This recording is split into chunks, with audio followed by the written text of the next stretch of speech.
E aí eu te pergunto então, né, quando a gente olha para um relacionamento, tá, qual que é o segredo ou a chave para um relacionamento ele dar certo de verdade? Cara, você falou uma coisa muito interessante, né, essa coisa das decisões impopulares, né. Hoje em dia tem muita coisa que é certa e que é impopular. A geração atual não sabe mais o que é um juramento, uma aliança, uma palavra empenhada. A maioria das pessoas hoje em dia não são capazes de manter uma palavra durante muito tempo até a morte. Você precisa necessariamente dessas coisas para uma família dar certo, né. Mas eu diria que talvez o X da questão esteja no entendimento sobre o que é felicidade de verdade. Eu acho que o homem pós-moderno entende felicidade de uma forma muito materialista. Ele entende que vai ser feliz por conquistar isso, conquistar aquilo, por alcançar status, por alcançar fama. E quando você alcança essas coisas, você simplesmente descobre que elas não preenchem um vazio mais fundamental, que está mais profundo lá no seu coração. Você sabe muito bem do que eu estou falando, porque ninguém melhor para falar sobre sucesso financeiro do que você. Então, cadê a felicidade? Por que países com IDH absurdo de alto, como Noruega, são simultaneamente os países com maior índice de suicídios? O que está acontecendo? Talvez esteja nessa palavrinha o segredo: felicidade. Eu percebo que para os antigos, a felicidade, eles entendiam felicidade como um efeito colateral de uma causa maior do que sua própria vida. Eu vou tentar explicar. Todo ser humano tem uma angústia interior, né? Blaise Pascal, um filósofo matemático do século XVII, dizia que nós não buscamos as coisas, nós buscamos a busca das coisas. Então o ser humano busca uma busca, ele busca um propósito, ele busca uma missão. Ele jamais vai conseguir atingir a felicidade, isso vale para a família, conquistando as coisas. Ele vai descobrir a felicidade através de uma causa que faz com que ele consiga sacrificar e doar sua própria vida em prol de alguma coisa ou de alguém. E aqui que entra a família, né? A família nos mostra essa felicidade que você encontra na doação generosa de você mesmo. A doação de um marido por uma esposa, a doação de uma mãe por um filho. Cara, como explicar, por exemplo, a felicidade de uma mãe que é totalmente feliz com seu corpo completamente alterado na gravidez, perdendo noites, danificando sua vida profissional, perdendo o emprego de repente, mas ela está completamente realizada ali pela criança. Então, eu diria que para uma família dar certo, você precisa resetar essa mentalidade do homem pós-moderno no que diz respeito à felicidade. Nós seremos felizes na medida em que descobrirmos no outro um propósito maior do que nossa própria vida. Se você viver para si, você não vai ser uma pessoa feliz. Quando você vive para o outro, você consegue descobrir uma felicidade que vem nesse sacrifício que passa pelo outro, ah, por causa do amor, né? Esse amor que tira você do centro Uhum. e agora o outro está no centro. Sim. Esse amor que tira o eu da minha motivação principal e faz com que o outro seja a minha motivação principal. Eu acho que esse é o segredo para você construir um relacionamento duradouro e, consequentemente, uma família bem-sucedida. Agora, uma coisa interessante é que você tá falando que eu perguntei qual é o segredo de um relacionamento bem-sucedido, aí você falou sobre a felicidade e você trouxe, como uma prerrogativa de atingir a felicidade, viver pelo outro, não por você mesmo, e também colocou que a felicidade não está no material, Sim. né. Eu, no passado, tive como propósito o material, né, atingir o material, fiquei, financeiramente livre, né, e estável ao mesmo tempo. E aí eu percebi que não era aquilo, tinha algo a mais. Foi quando eu encontrei, né, algo maior, algo Aham. mais amplo, a espiritualidade. E aí depois disso comecei a perceber que não era isso que me traria felicidade, mas é uma consequência de viver uma vida com esse princípio acima de tudo. E aí comecei a perceber outras coisas na vida, uma delas a família, não é? Uhum. Eh, e aí eu sempre tive uma reflexão onde se eu tivesse que priorizar a minha vida, eu priorizaria o trabalho acima de tudo, não é? Porque o trabalho para mim nunca foi o serviço, sempre foi uma obra, sempre Legal. foi o propósito de vida, não é? E aí eu sempre pensei que eu não deveria ser egoísta em Uhum. viver só para mim ou para o outro, já que eu poderia transformar milhões de pessoas. Então meu propósito sempre esteve acima de tudo.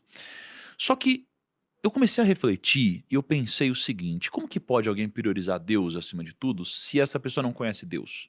É difícil você falar que Deus está acima de tudo e ela não conhece Deus e ela dizer que não, mas Deus está acima de tudo. Ela não sente, ela não sabe o que é, não é? Sim. Então, com o passar do tempo e acho que um pouco mais de maturidade, eu comecei a descobrir e perceber outras coisas. E mais recentemente, eu comecei a compreender a família como um pilar que sempre foi extremamente importante na minha vida, mas com um pilar que seria difícil colocar algo acima disso. Uhum. Por outro lado, eu tenho um lado meu que entende que colocar a família acima de tudo pode ser uma atitude egoísta também. Porque eu penso o seguinte: se eu posso transformar milhões de pessoas, por que eu transformarei poucas pessoas que estão ao meu redor? Uhum. Isso é a minha razão dizendo. A minha emoção, ela não me deixa concordar com isso, porque a minha emoção acaba colocando a família acima disso. Como que eu colocaria algo acima das pessoas que eu mais amo na minha vida, não é? Então eu vivo nessa reflexão. E aí quando a gente então entende que a família ela é uma base extremamente importante, eu te pergunto de novo, como cultivar uma família, né, da melhor forma possível, e da forma mais equilibrada possível, né, de uma forma que não seja, punitiva, negativa, dolorosa ou que no final das contas a gente se arrependa? Cara, eu acredito que Deus quer que nós priorizemos o matrimônio e depois os filhos e depois o trabalho de forma geral, né? A começar pelo fato de que nós acreditamos que quando um casal se une em matrimônio, eles se tornam uma só carne. Você não é uma Uhum. só carne com outras pessoas. Então, se em algum momento você colocar outros relacionamentos terrenos acima do matrimônio, a tendência é que seu matrimônio entre em colapso, porque ele Uhum. depende dessa prioridade. O matrimônio deve ter a primazia em detrimento de todos os outros relacionamentos humanos. Então, se você constituiu um núcleo familiar e tomou a decisão de entrar num casamento e constituir uma família, eu acredito que é agradável a Deus que você priorize esse núcleo familiar antes de todas as demais coisas. Porque antes de você ser um influenciador, um empresário, um CEO, ou o que quer que seja, você é marido, você é pai. E diante de Deus, essas coisas têm a primazia com relação à sua vocação profissional. Então, na medida em que eu acredito que o meu cônjuge é uma só carne comigo, eu entendo que na hierarquia dos amores, depois de Deus, vem o cônjuge. E ele merece a minha prioridade. Isso se manifesta na prática. Se você tiver que abdicar de um tempo no seu trabalho, ainda que ele alcance muitas pessoas, para se dedicar ao seu cônjuge, porque o seu casamento demanda isso, eu acredito que seria uma decisão sábia. Porque você não vai conseguir ser um bom trabalhador no final das contas, seja no que for, se o seu casamento estiver mal. Se você não estiver sendo um bom pai. Do que adianta todo o sucesso do mundo se a sua casa entrar em ruína, se os seus filhos não forem bem criados? Eu acredito que isso é um fracasso. Eu acredito que qualquer pessoa que conquiste o mundo, conquiste bilhões e seja um grande influenciador, ele é um fracassado se ele olha para a família e a família está desabada, a família está desmoronada. Eu acho que esse cara é um perdedor no final das contas. Eu concordo com você. Eu concordo muito com você. Só que não dá pra deixar de refletir sobre esse assunto, que é um assunto muito gostoso de refletir, assim, porque por mais que eu concorde e passe a agir assim, né, foi uma decisão passar a agir assim, eu não consigo parar de refletir sobre alguns personagens bíblicos, assim, Aham. né. Eu leio a Bíblia há 3 anos, então é novo pra mim. Você, lê isso há muito mais tempo, estuda há muito mais tempo, reflete há muito mais tempo, né. Você é um pastor, né, acho que vai poder, Uhum. trazer muitos insights sobre isso. E aí eu fico pensando, fico, caramba, assim, a gente tem vários personagens bíblicos que ficaram marcados pra gente, de Uhum. várias formas diferentes, e trouxeram muitas contribuições pra gente e trouxeram a gente até aqui, Sim. muito do que a gente acredita. E aí a gente pega primeiro Jesus, e claro que é uma, assim, como que seríamos parecidos com Jesus? É muito difícil, né, mas eu vejo que Jesus ele cumpriu um propósito, mas ele não teve família, não é? E aí, muitas pessoas falam: "Não, mas Jesus é diferente". Beleza, mas se a gente olhar então pra, sei lá, Moisés, caraca, Moisés não teve no core de tudo que aconteceu do seu propósito a família. Se a gente olhar pra, sei lá, Josué, cara, não teve no core do seu propósito a família. Se a gente olhar pra Davi, né, não teve no core do seu propósito a família, né. por mais que mais pra frente, né, na linhagem tenha aparecido Jesus. Uhum. Então, se eu for olhar pra quase todos os personagens bíblicos, cara, e eu entendo o pilar da família, e eu concordo com isso hoje, mas o que eu estou colocando é como enxergar isso na Bíblia, nesses personagens, onde toda a história deles não foi contada, né, sob essa perspectiva, assim. O que que a É. gente pode talvez refletir sobre isso? É o que você falou. Às vezes existem coisas ali que foram omitidas se você não sabe se esses caras de Hum, fato priorizaram, né? Por entendi. exemplo, eu acredito que Moisés era um bom pai de família. Ele tinha um bom relacionamento com seu sogro, a Bíblia deixa isso claro. Jeto, né? Exato. Ótimo conselheiro. Conselheiro. Ele tinha um bom relacionamento com a sua esposa Zípora era uma conselheira profunda do seu ministério. E a Bíblia também deixa claro que alguns desses homens, apesar de terem sido bem-sucedidos em diversas áreas, Uhum. por não priorizarem suas famílias, foram um fracasso na família. Então, por exemplo, o rei Davi, que a Bíblia chama de o homem segundo o coração de Deus, a Bíblia faz questão de enfatizar que na área da família ele foi fracassado, Sim. né? Ele adulterou, ele traiu a sua família com um relacionamento é, é, Pode ser. extraconjugal, e isso gerou um filho que depois deu uma série de problemas para ele por se sentir rejeitado de alguma forma, que foi Absalão. Você tem o profeta Samuel, que foi uma grande referência para o povo de Deus, e a Bíblia deixa claro que ele não foi um bom pai, e os seus filhos se desviaram e foram péssimas referências para o povo hebreu. Eu acho interessante quando Paulo está falando com seu discípulo Timóteo no Novo Testamento, o apóstolo Paulo. Timóteo parece ter perguntado para Paulo como deveriam ser os pré-requisitos para escolher um pastor, um bispo. E na primeira epístola de Paulo ao seu discípulo Timóteo, Paulo fala uma coisa que é bastante interessante para nós. Timóteo, quando você for escolher um bispo, presta atenção nesses pré-requisitos aqui. Então ele tem que ser marido de uma só mulher, ele não pode ser apegado ao vinho, ele tem que ter uma série de características, mas uma característica me chama bastante atenção. Ele deve governar bem a sua própria casa. E Uhum. Paulo faz um questionamento. Por quê? Quem não governa bem a sua própria casa, como governará as coisas do Senhor? Então, olha só o entendimento bíblico na nova aliança, que é onde nós estamos, que se você não for bom em casa, você não pode se considerar um sucesso fora. Olhando para o Tiago Nigro, por exemplo, eu acredito que talvez o seu testemunho seja muito mais forte do que aquilo que você fala. Talvez o exemplo do Tiago Nigro seja mais importante para as pessoas do que aquilo que sai da boca do Tiago Nigro. Então, do que adiantaria, por exemplo, se você influenciasse milhões de pessoas a se tornarem bilionários, mas não influenciasse através do seu exemplo a serem bons maridos e boas esposas? Eu acredito que nós teríamos uma multidão de bilionários frustrados e solitários. Não seria sucesso no final das contas. Então, eu acho que o tempo vai mostrar que o testemunho do Tiago é muito mais importante do que aquilo que vem como consequência. O seu trabalho como influenciador vai partir do seu casamento na medida em que você se tornar um marido, e o tempo vai mostrar que o Tiago não está brincando. Aquilo que ele é do lado de fora começa dentro de casa. Eu acho que com todo mundo é assim. Muito interessante. E aí, cara, a gente então pensa no seguinte, pô, interessante.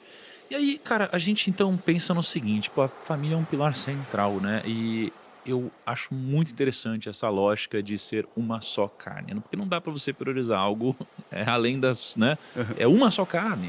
E isso ajuda muito a priorizar, tomar decisões e quem você vai responder primeiro numa mensagem É. ou, né, qual que é a bola dividida, para onde você vai. É muito interessante isso, só que não dá pra gente, deixar de lado que a gente vai ter muitos problemas, né. A gente tem Totalmente. muitos problemas, os relacionamentos têm muitos problemas e eu nunca vi um relacionamento que é perfeito, só aquele que não é verdadeiro talvez, Sim. não é?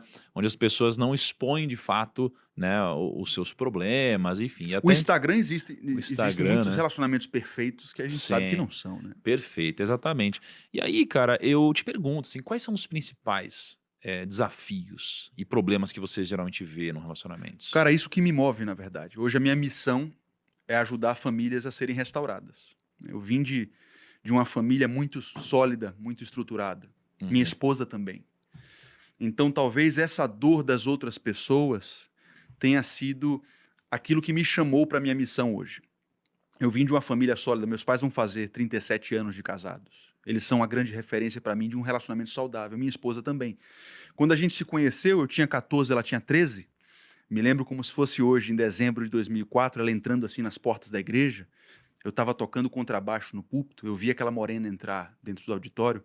Eu disse, caramba, eu vou falar com aquela menina. E aqui estamos nós hoje, 18 anos depois, casados, um casamento muito feliz. Entrei nas Forças Armadas, passei 6 anos como tenente do Exército. E em 2015 tomei a decisão de sair e abdicar de 3 anos que eu ainda tinha como oficial temporário para me dedicar a famílias. Porque eu comecei a perceber que nem todo mundo tem aquilo que eu tive. Os casamentos estão destroçados, as famílias estão completamente deterioradas. Nós vivemos, talvez, no tempo que mais representa o conceito de relacionamentos líquidos, né? Muitos divórcios, muitos adultérios, muitas pessoas que não priorizam o lar. Então eu saí com esse propósito, com esse desejo de ajudar famílias que não entenderam isso aí. Então, hoje quando eu olho para os casais pós-modernos, eu vejo esse desafio, o desafio de trocar a mentalidade deles. Eu percebo que eles não aprenderam a ser casados. O marido não casou sem saber o que o marido faz, por exemplo. A esposa casou sem ter a menor ideia dos deveres conjugais de uma esposa. Então, o meu trabalho hoje é mostrar para os casais que não existe fórmula mágica. Porque quando eu atendo um casal, por exemplo, no meu gabinete terapêutico, eles querem resolver um problema conjugal que eles demoraram 10 anos para construir em uma semana. E eu digo para eles, cara, vocês precisam aprender do zero tudo que vocês aprenderam. Vocês não tiveram exemplos, não tiveram referências, vocês não têm um verdadeiro conhecimento sobre famílias. Então eu percebo que hoje o maior desafio que eu tenho é uma ausência de conhecimento dos deveres, dos símbolos, dos ritos matrimoniais que envolvem a rotina de um casal. Quais são eles? Cara, a rotina de um casal é composta por uma série de preocupações que nós temos que ter, né? O Jordan Peterson costuma dizer que se você quer restaurar seu casamento, o que vai restaurar seu casamento não é uma viagem para o Caribe. Porque a viagem para o Caribe representa 2% da vida conjugal de vocês. É uma coisa extraordinária. Se você quer restaurar seu casamento, se concentre no ordinário, naquilo que acontece todos os dias. Como vocês se tratam de manhã cedo quando acordam, no café da manhã, valorizar o tempo na mesa. Mesa não é lugar de celular. Mesa não é lugar de você estar resolvendo coisas do trabalho. É lugar de você sentar com seu prato e olhar no olho da sua esposa e passar tempo de qualidade com ela. Valorizar o tempo na cama. Então, muitos casais hoje vão dormir em horários distintos. Um fica na sala assistindo séries, o outro vai dormir mais cedo. Tudo bem acontecer uma vez ou outra, mas quando isso se torna uma rotina, eu vejo que aquele ritual de vocês irem deitar juntos, valorizar a relação amorosa, perguntar como o outro está, como foi o dia, isso vai se perdendo. Então existem alguns tipos de regras, vamos dizer assim, talvez não seja o melhor conceito, que devem ser respeitados no cotidiano de um casal para que a rotina seja resolvida. Porque se você resolve a rotina, o básico, o cotidiano, que eu chamo de liturgia do ordinário, você resolveu 70% da vida de vocês. Então, o meu trabalho hoje é mostrar que pequenas atitudes de amor e bondade parecem pequenas, mas é exatamente isso que causa grandes transformações.